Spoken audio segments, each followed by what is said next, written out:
Nichols. Let's switch to a team that the Mavs did beat in the playoffs in the Los Angeles Clippers, the second team in Los Angeles, maybe even the fifth team in Los Angeles, depending on the sport that you're talking about. So they came to agreement yesterday with Ty Lue on a 5-year, $70 million all-cash guaranteed deal because he's a coach. That's almost real money, Keyshawn. And Ballmer is like, whatever, let me open up my safe at home and I got some cash in there for you. It's safe, a wallet, pocket change in the car. Pocket change. That's lightweight. Under the cushions. Yeah, exactly. He got so much money, he doesn't even know where it's all at.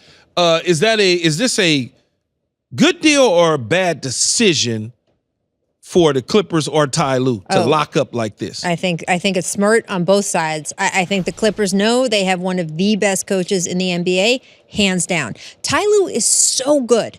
He is one of the best X&O coaches in the league, and he's one of the best coaches in dealing with players. I just seeing someone who's that consistent on both levels is just mind-blowing and not something we see. And you see teams like your team that has had 6 coaches in 13 years. If you find someone who is elite, you have to hold on to them. And Ty, who has been underpaid at stops in his career, who got lowballed by your Lakers, it was smart of him to stick with the owner, who, as you said, can get $70 million out of the change in his car, and make a commitment to be in one place and build something. I think he's happy there. I wonder what that conversation's like when he has to move money. Ballmer. No, I really want to know what that conversation is like, Keyshawn. It's different.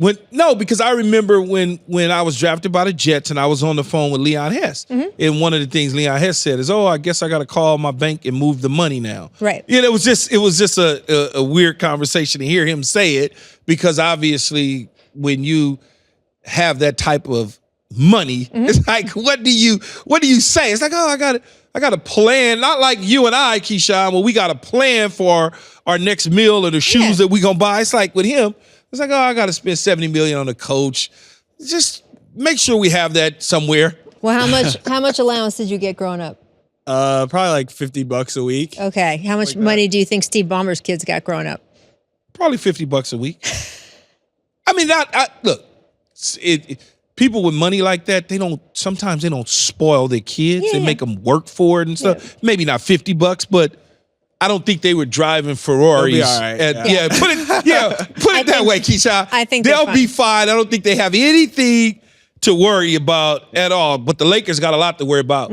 Now that Ty Lue clearly is a Clipper, he's off the board. There's Sam Cassell that's potentially left. There's the other assistant, James Borrego. Burrell's left. Now you got J.J. Redick, and all Laker signs and the media is pointing towards J.J. Redick getting the job. Is that honestly the way the Lakers are about to go? I mean, look, they don't have a ton of choices. I think that's one thing to remember. They decided to fire Darvin without having a clear idea of who they were going to go get. And Jason Kidd and Ty Lue can both thank LeBron James for the fact that they just got big contract extensions, which they deserved and I think would have gotten contract extensions anyway. But the fact that there was another team out there offering, hey, if either one of you even thinks about leaving Dallas or the Clippers, come to us, I am sure having that stalking horse definitely helped in their contract negotiations. So when you look at the choices that they have out there, I may think it's better to go with a more experienced coach. I have long wanted to see what Sam Cassell could do as a head coach, and I still would like to see that somewhere. But with JJ, when you do make that choice, it is a blind leap. I said earlier today, it is like walking into a pit blindfolded. Could be clouds of cotton candy. Could be happiness and light, and you're right about every instinct you have. This is the next Steve Kerr, X, Y, Z. It's worked out great. You could jump into that pit, and it's a bunch of piranhas. There's literally no way to know. There is no way for us to make an evaluation of what kind of coach JJ would be because there is zero information. And there's no way really for the Lakers to make an evaluation. We know he's a great X and O mind. His ATOs are going to be great. We know that he's young and relates to other players well. But that's it. That's all we know. And what kind of coach he's going to be, what kind of manager he's going to be, what kind of rotations he's going to have, how he manages guys in the locker room, how he manages assistant coaches and scouting. We don't know any of that. Yeah, I'm a little afraid of what could come about because I don't know the plan. Like, is the plan to go get a high-priced free agent? Is the plan to trade some assets to go get another big? Because one of the biggest problems for the Lakers is Denver. Yep. And then there's Sacramento. And Like Minnesota. Sabonis owns us, Fox owns us. Then there's Minnesota with Gobert and Towns, and a young Ant-Man. And there's OKC. And there's Memphis coming back when they get Ja. There's an emerging Houston team. Dallas. There's a Wemby that's going. There's OKC. a Dallas. It's just Spurs. like, it's like, what are we gonna do? Are we gonna stand pat with what we have and a coach that's never coached before because he has a nice podcast and he likes to get up there with LeBron and talk basketball, so it sounds good and it's sexy because he wears nice suits and he got good hair and he reminds everybody in the Laker organization of a young Pat Riley? Like, what's going to be the real? No, you're laughing, Keyshawn, but what's going to be the real outcome? Well, look, I think your point about the roster is the most important point. Yeah.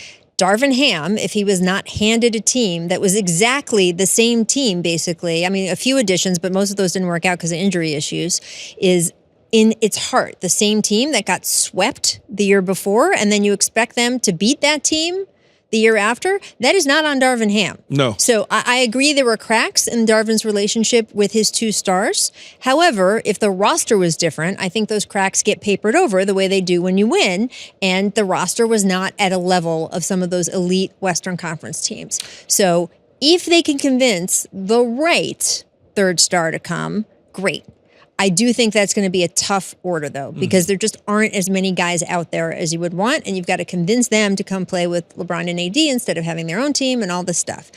If they can't get the right guy, I think they are much smarter getting better role players than taking a flyer on like a big name just because he's a big name. We saw that with the Knicks for years, right? They did it the wrong way, and now they're doing it the right way. You want to see the Lakers do that, too. Well, hopefully they will. We absolutely hope you enjoyed this video. If you want more from us, hit that subscribe button for all videos, full episodes, and exclusive content from the show. And don't forget to find all facts, no breaks on Apple, Spotify, or wherever you get your podcasts.